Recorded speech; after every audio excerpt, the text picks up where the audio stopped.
Xayrli günler, isемisiz hürmetli kollegalar hem kelген qonaqlar. Birinчиден sizни язның беренче көне белән һәм менә шундый хатын-кызлар составыннан тора торган Умай беренче опера лабораториясенә багышланган матбугат конференциясын без башлап җибәрәбез. Һәм бүгенге безнең спикерлар Энҗе Дусаева әлеге лабораторияның кураторы, Миләүшә Гафурова шагыйрә, Алсу Сөнгатуллина композитор һәм шулай ук шагыйрә Эльвира Хадиева. Иң беренче булып инде сүзне сезгә бирәбез. Әлеге иҗат лабораториясының концепциясе турында һәм белүемчә сезнең Нәҗип Җиһанов исемендә Казан консерваториясе белән уртак проектыгыз да бар. Шул хакта да сөйләп узыгызчы. Рәхим итеп. Микрофонны кабызыгыз. Кабыздымы? Хәерле көннәр. Минем бер проект иде. Ул татар хатын-кыз кызлар турында. Ул шундый кызык булды. Без Казанда ничектер икенче яктан Казанны уйлыйбыз. Татар хатын-кызлар турында сөйлибез. Ул татар бистә турында һәм икенчесе Азат хатын турында, Мергасовский дом турында янында башлый. Һәм Туфан Имаметдинов миңа ничектер сорау бирде. Әйдәгез, нәрсәдер Тинчурин театрда шундый татар хатын-кыз турында проект ясыйбыз. Без чакырдык Анна Сокольская консерваториядан. Без аның белән 3 спектакль куйдык. Һәм Йылдыз Миннуллина. Уйладык, ничектер бу темасы үзгәртергә, ничектер уйларга, кем ул татар хатын-кыз, нәрсә ул алып килә безнең мәдәнияткә, нәрсә ул мәдәният коды. Һәм ничек ул хатын-кыз белән бәйли. Минемчә, ул шундый гомуми сораулар, һәм без ул турында уйладык. Гафу итегез, мин әз генә русча кулланам. Мне кажется, что вот эта тема женщины сегодня и роли женщины, татарской женщины для многих культур, она является принципиальной. И я как историк и культуролог по образованию могу сказать, что многое из того, что мы видим, оно связано именно с женщинами. Это и тема образования, это и колыбельные, через которые мы впитываем что-то важное в нашей культуре. И мне важно, что наша коллаборация, она происходит именно с консерваторией. От консерватории кураторка как раз Анна Сокольская.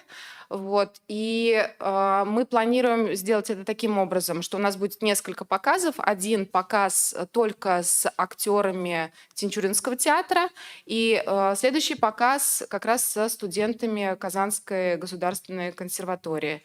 Biz уйладык, biz хатын-кыз турында уйлыйбыз, и без чакырдык, сез күрәсез, монда хатын-кызлар, композиторлар хатын-кызлар, шагыйрьләр хатын-кызлар һәм драматурглар. И минемчә, ул ничектер һәм рәссам, ул да хатын-кыз. И кураторлар тоже хатын-кызлар. Минемчә, ул ничектер күрсәтә безнең күрешү, ничек без үзебезне күрәбез. Чөнки без мәдәнияттә һәм әдәбиятта күрәбез, ничек безне иратлар күрәләр. Без ничектер ничек без үзебезне хис итәбез, күрсәтәбез, телибез күрсәтергә. Вот шулай. Сез әлеге әсәрләрне хатын-кыз аудиториясы өчен язасызмы, әллә инде тамашачылар арасында иратларда булачакмы һәм гомумән әлеге әсәрләрне ул керү иреклеме, кайда күреп булачак? Где мы сможем увидеть эти произведения? Это будут открытые показы, и аудитория чисто мужская или... Мин аладым, рәхмәт. Сез аны күрә аласыз 21-дән апрель, 21-дән 23 апрельдә. Ул Тинчуринда була 3 көн. пресс-показ. Birinchi премьера безнең артист белән һәм икенче премьера консерватория студентлар белән. Һәм без аны уйлыйбыз ничектер зур мероприятие, чөнки ГСЯНда да куллана, алар әзерлиләр фото-выставка,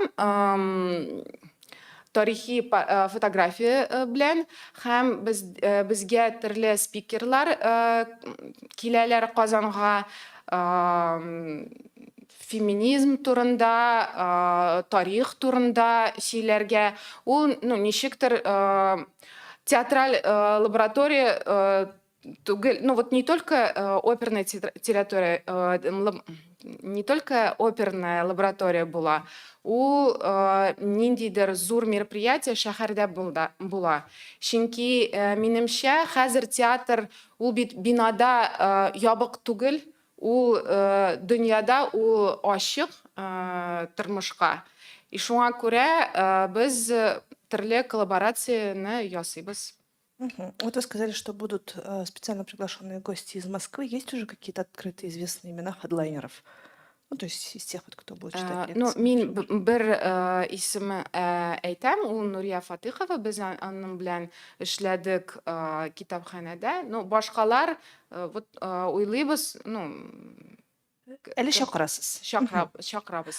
Аңлашылды. Алайса мин сүзне Миләүшә Гафуровага тапшырам. Гомумән менә син язган әсәр нәрсәгә багышланган, аның төп темасы нәрсә?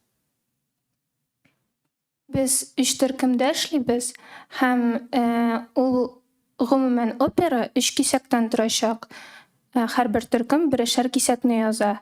Безнең кисәк, мин язган кисәк ул хатын-кызның тәне турында һәм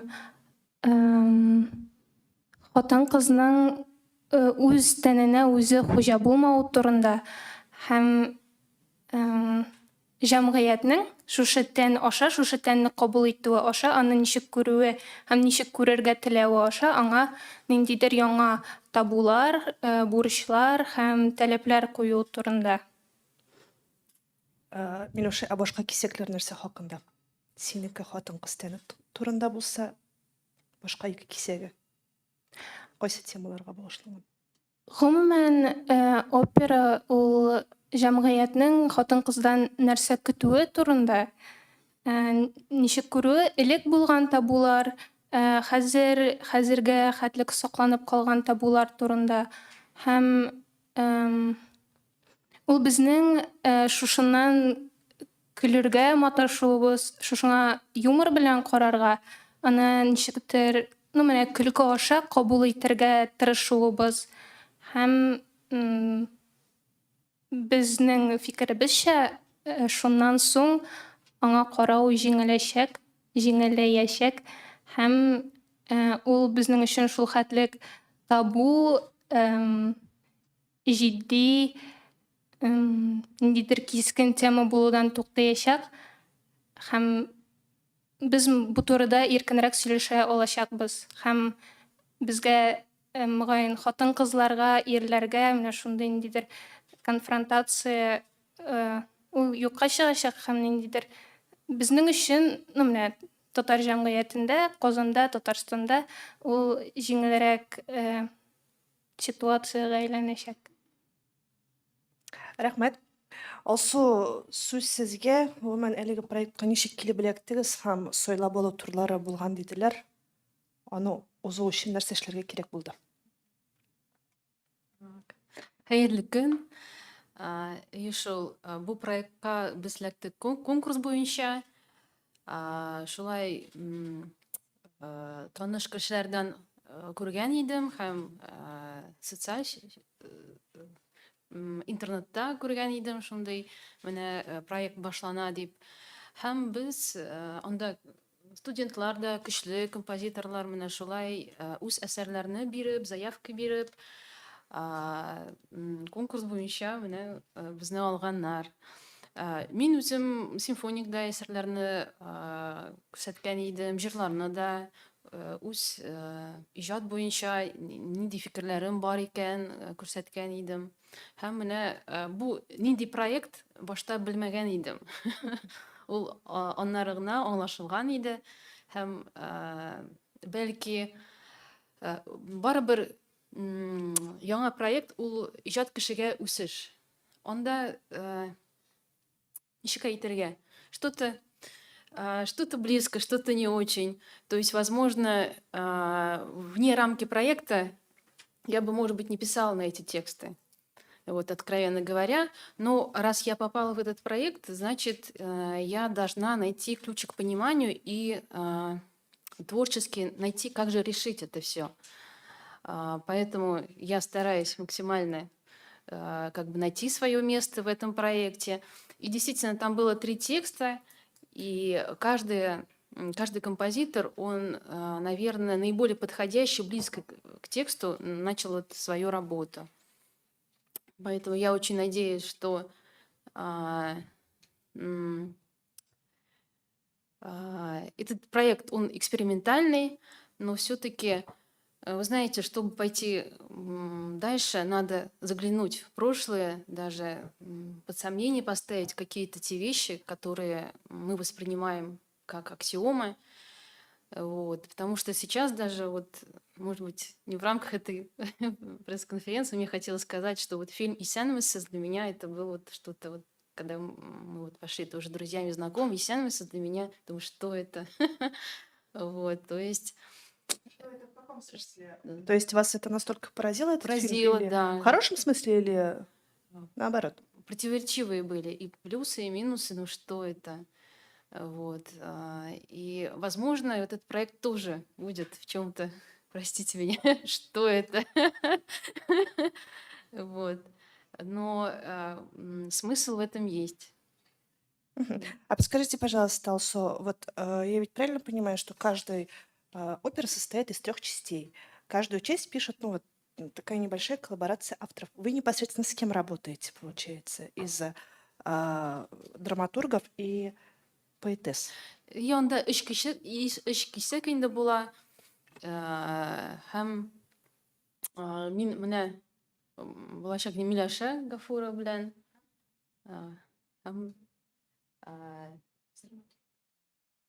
так, драматургов. Миләүшә ул үзе язды. Миләүшә, демәк, драматургия өлешендә шагыйрә буларак та үзе яза. Сез Миләүшә белән Әйе, шулай була инде. Рәхмәт. Эльвира, сүз сиңа, без сине күптән бераз гына югалтып алдык беренчедән. Һәм менә шундый проектка кайтуыңа мин шәхсән бик шатмын. Һәм син язган өлеш нәрсә турында, аның тематикасы, тарихы нәрсәгә багышланган? Хәерле көннәр. Мин дә сезне күрүемә бик шат. Монда булуыма бик шат. Йолдызга, Энҗегә гомумән бу проектны башлап җибәрүчеләргә рәхмәт әйтәсе килә беренче чиратта. Чөнки кайбер вакытта тормыш ыгы-зыгысы кешене башка юнәлешләргә кертеп җибәрәме һәм югала башлыйсың дигәндәй. Ничектер менә бу иҗат мөхите барыбер сагындыра икән һәм монда шундый җылылык, күңел эзләгән әйбер табылды дияргә мөмкин. Безнең проектка килгәндә без Динә Сафина белән бергә эшлибез. Динә әсәрнең идеясы һәм гомумән төзелешен тәкъдим итте. Мин исә шигъри өлеше белән күбрәк эшләдем. Әсәргә килгәндә башта бераз уйландык. Аннары исә шундый фикергә килдек. Әсәр әзрәк кенә уяндырып, опера бит инде улай нинди жанр. Ул беренчедән авыр жанр. Аны кабул итәргә авыррак. Без әз генә юмор өстәргә теләдек, ләкин тарихи нигездә кирәк иде. Һәм тарихи нигез итеп 1912 елда Мәкәҗә ярминкәсендә булган вакыйганы сайлап алдык. Биредә татар ханымы авыр, ничек дип әйтергә микән, тормышның авырлыкларын җиңәргә тырышуы турында. Ләкин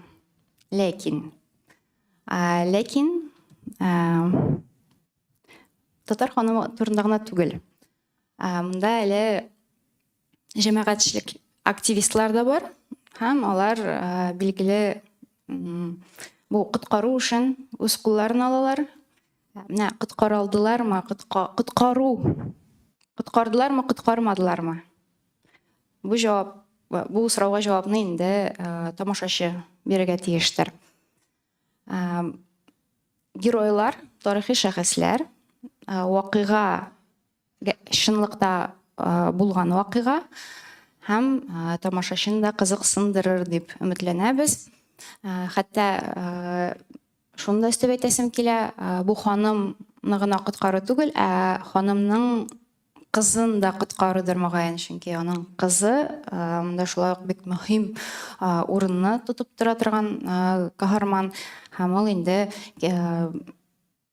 алдагы 3нче өлештә ул кызның чагылышы бар. Менә шундый. Рәхмәт, кызлар, бу сорамга ничегәдер инде. Ни өчен нәкъ менә Алиһә Умай исемен алырга булдыгыз әлеге лабораторияның исеме буларак? Или сез сайламадыгызмы, Туфан сайладымы аны? Без күп уйладык бу исеме турында. Миләүшә белән күп сөйләдек. Вообще, Миләүшә безгә бу исеме ничектер кертте. Чөнки Йылдыз белән Йылдыз әйтте. Хәтерлисез, мин бит сезгә әйттем бу исеме алырга. Бер яктан без нәрсә уйладык, чөнки без белмәдек ни турында бу лаборатория булачак. Чөнки, мин ни турында сөйлим. Без уйладык, ул татар хатын-кыз турында, нинди тарих периоды без белмибез. Һәр кызы үзен темасы кыстырды, и вот даже композиторлар ничектер уйладылар, без дә телибез бу персонаж турында ясарга. И мин аны хәтерлим, чөнки һәр кеше ничектер үзе фикерләре кыстыра. И без уйладык, что вот Умай ничектер бәйли, ул больше, чем, то, что может включить в себя собирательный, даже не собирательный образ, а это такой символ очень важный, который и не отсылает к конкретному историческому периоду, потому что здесь вы слышали, что есть конкретная историческая история и исторический персонаж. Здесь просто тема есть. И для нас вот Умай — это собирательный образ символический, который имеет отношение к женщине, к женским темам. Мәсәлән, әгәр без Сөембикә аны уйладык, без уйлыйбыз, кем ул Сөембикә? Ул тарихи персонаж булды. Аның турында төрле легендалар бар. И ул ничектер безнең башы вот урыны күрсәтә. А Умай — это, мне кажется, вот именно это такой образ, который мог бы в себя вместить все, что бы предложили девушки в нашей лаборатории. Умай ул хатын-кызның асылы һәм аның нәкъ менә хатын-кыз рухын күрсәтә торган образ. Һәм без шушы опера лабораториясында эзләгән, казыган әйбер ул нәкъ менә Умайга бәйле булырга тиеш. Ягъни бүтән хатын-кызда булган әйбер ул Умай. И ведь еще нет четкого представления о том, как изображать этот образ. Һәм Умайның тәне юк. И это для нас тоже важно, что в процессе лаборатории, вот Алсу об этом говорила, что формат лаборатории — это всегда поиск, это всегда сотрудничество. И даже если где-то ты с чем-то не согласен или не пересекаешься, но ты ищешь вот эти точки соприкосновения. Это очень важно. Спасибо. У меня вот такой вопрос. Как правило, лаборатория сегодня воспринимается, ну, такой экспериментальной площадкой. Попробовали, поэкспериментировали, оставили и поехали дальше. Вот по вашему мнению, как авторов, вот этот продукт, он имеет место быть, продолжать собирать свою аудиторию, собирать свои залы и транслироваться на вот определенную целевую аудиторию? Әйе, ул репертуарда була. Ул керәшәк Да, репертуарга. ул керә, и без аны уйладык, что вот ул не просто лаборатория, а ул Это готовый репертуарда. продукт. Да, это готовый продукт.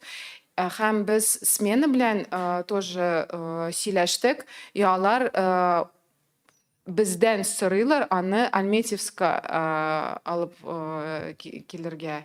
И минемчә, ну, это важно, что ведь в лаборатории разные форматы бывают, и даже иногда важно просто что-то сделать, даже если нет конечного результата. Но в нашем случае для нас было важно, что у этого есть конечный результат, что это будет Понимаете, для практичных опера. татар всегда важен конечный результат. Вот мы, к сожалению, всегда ждем, что если есть начало, то обязательно должен быть итог этого процесса и готовый продукт. Ну, Вот значит, поэтому я мы задала поступили этот очень вопрос. по-татарски. Спасибо большое за ответы. Хурматлы коллегалар, сіздің сұрауларға көшеміз. Розиля апа. Татарин форум Рүзля Мөхәммәдова. Ике сюжетны әйттегез, өченче сюжет нәрсә турында һәм бу безнең Миләүшә белән Эльвирага сез үзегез теләгән бөтен әйберне әйтә алдыгызмы? Яки сезгә ниндидер бу кирәкми дип ниндидер ниләр булмадымы? Театр тарафынданмы яки җәмәгатьчелек кабул итмәс дигән төрле андый әйберләр. Һәм тагын бер ике сюжетны сөйләсез, өченчесендә әйтегез, пожалуйста. Мин өченче сюжет турында әйтәм, ул мәктәп турында. Ул хатын-кызның тәрбияче роле турында. Хатын-кыз бит ул әни генә түгел, ул укытучы да, ул өйрәтә баланы. Һәм ул үз баласын гына түгел, бик еш ул мөгаллимә. Һәм без рухланган, илһамланган хатын-кызлар арасында бик күп ите мөгаллимәләр. Һәм өченче өлеш ул нәкъ менә хатын-кыз мөгаллимә, хатын-кыз мәктәптә, хатын-кыз тәрбияче шул турыда. Ольга Үшіншісі Лилия Гыйбадуллина. Лилия Гыйбадуллина. Һәм беренче сорауга җавап. Икенче сорауга гафу итегез. Эльвира белән Миләүшәгә бирелгән теләгән фикерегезне әйтә алдыгызмы? Нинди дә булса кысрыклаулар. Фикергә килгәндә, Миләүшәнең сүзен дәвам итеп, шундый бер фикер әйтәсе килә. Ана баланы ике тапкыр тудыра, әйме? Беренче тапкыр тән биреп, икенче тапкыр тел биреп. Һәм нигә бу гыйбарәне әйтергә теләдем? Мөгаллимәләр, гомумән укытучылар, алар бит шулай ук балага әни кебек. Һәм менә шуны чагылдырырга теләдек инде өченче бүлектә. Әниләрнең мөгаллимә яки мөгаллимәләрнең әни булуы турында. Инде менә кысырыклама фикерне әйтеп бетерү гомумән мөмкин түгелдер ул, әйме? Ниндидер театр яки вазгыять тарафыннан андый теге кысырыклау булмады. Гомумән сөйли башласаң сүз бетми дигәндә, әйме?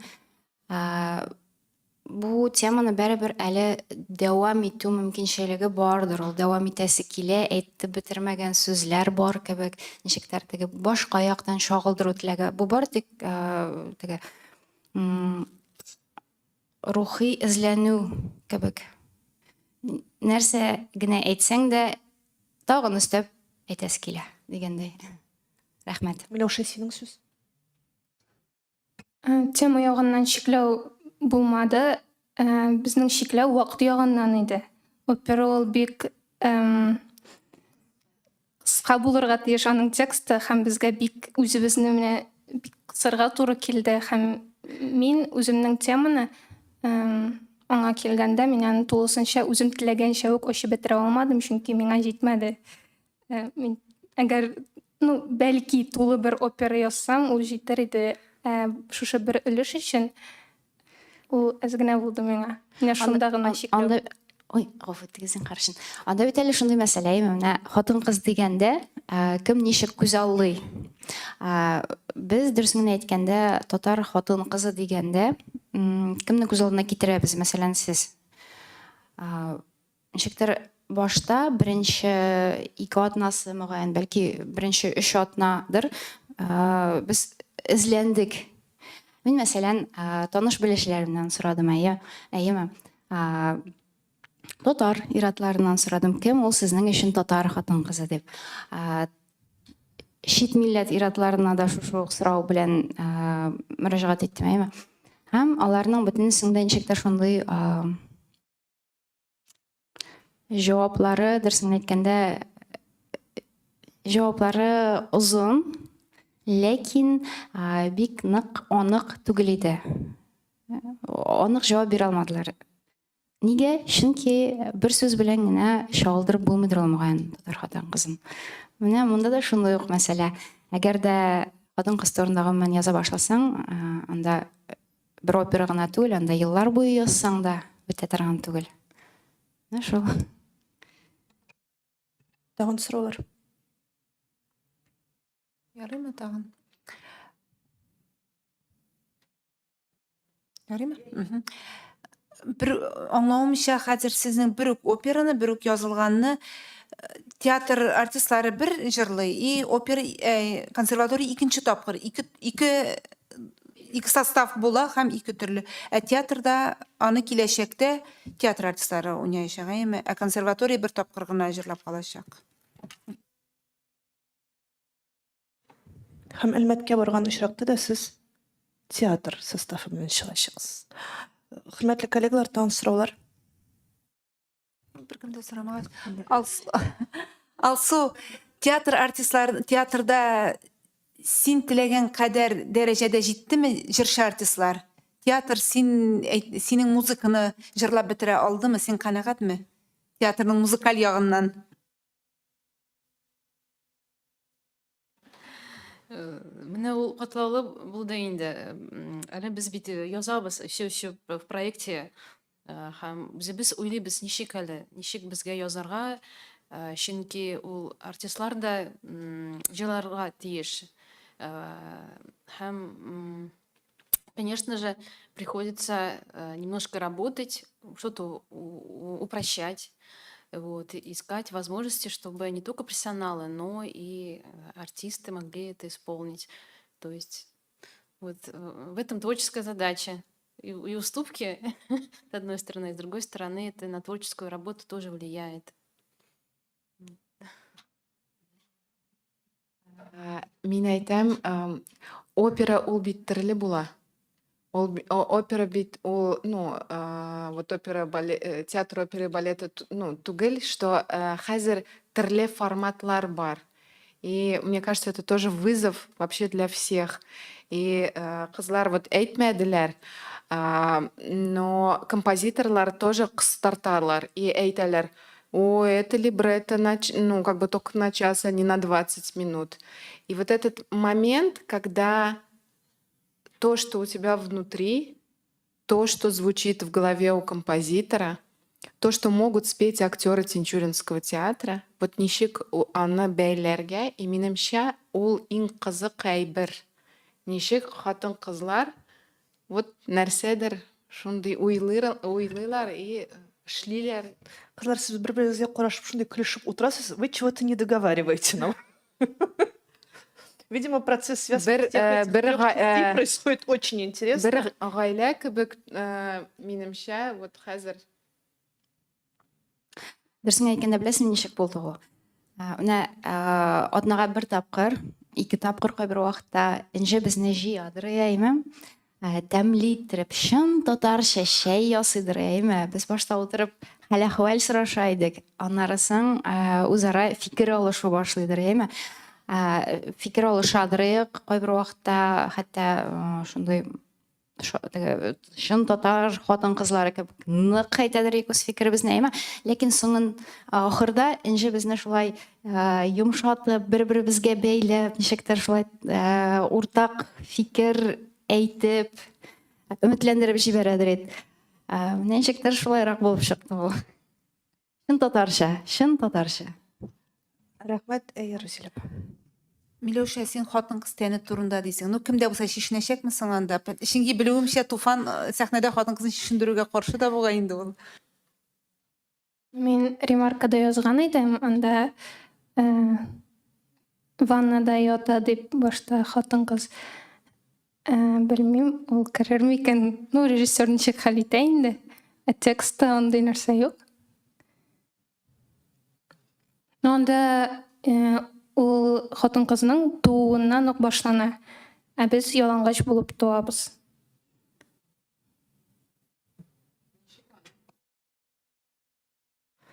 Хөрмәтле коллегалар, тагын сораулар. Сораулар шуның белән тәмам. 21-23 апрель көннәрендә, демәк, без бу яңадан барызга китерелгән шушы әсәрне күрә алачакбыз һәм хөрмәтле журналистлар, анда сезгә дә чакырулар булыр. Уңышлар барлык авторларга, катнашучыларга, 2 составка да куеп, озын гомерле булып, күп аудитория җыеп, күп озак вакыт дәвамында күрсәтергә язсын һәм барчагызга да хәерле, имин көннәр. Рәхмәт.